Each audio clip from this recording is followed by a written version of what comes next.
67 அதே போல 77 மாரி 2026 வரும்ன்றாரு. என்ன வரும் நீ சார் உன்னுடைய கொள்கை என்ன?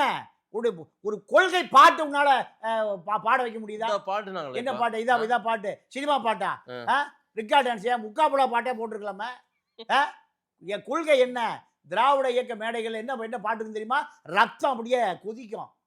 அச்சம் என்பது மடமையடா, அஞ்சாமை திராவிட உடமையடா, ஆறிலும் சாவு நூறிலும் சாவு, தாயகம் காப்பது கடமையடானா ஒவ்வொரு முறுக்கேறும்.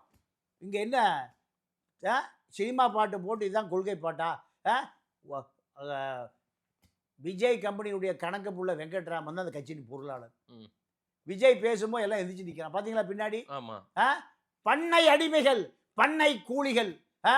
ஜெயலலிதா பேசும்போது கூட அந்த கட்சியினுடைய தலைவர் அந்த மாதிரி உட்கார வச்சிருக்கும்.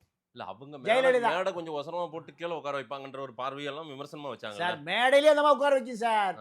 ஜெயலலிதாவை விட நீங்க ஒரு சர்வாதிகாரி யாருமே பார்க்க முடியாது. திரும்பி பார்த்தா அவனுடைய வரலாறே முடிஞ்சு போச்சு. சிரிச்சா அவனுடைய சந்ததியே வாழும். எம்ஜிஆர் ஜெயலலிதா அதுதான் அடையாளம். முறைத்தால் அவன் சந்ததி முடிஞ்சு போச்சு. சிரித்தால் அவன் 1000 தலைமுறைக்கு தேவையான சொத்தை சேர்த்துருவான். இதுதான் எம்ஜிஆருக்கும் ஜெயலலிதாவுக்குமான. நீ அங்கே பின்னாடி இருக்கக்கூடிய ஐஆர்எஸ் அருண்ராஜ் நிற்கிறார்.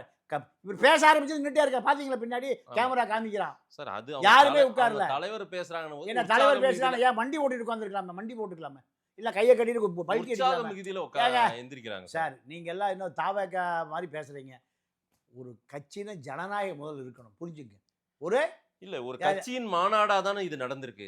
அப்ப நான் என்ன விசுவலிச்சான் கூட்டம் நான் சொல்றேன் சார்? ஒரு கட்சி தலைவர் பேசும்போது சேர்ல இருந்து ஒரு நின்று இருக்கான அதுக்கு பேர் கட்சியா? கம்பெனி. அது என்னது? புரோட்டா கடை. விஜயினுடைய சினிமா கம்பெனி தான் அது.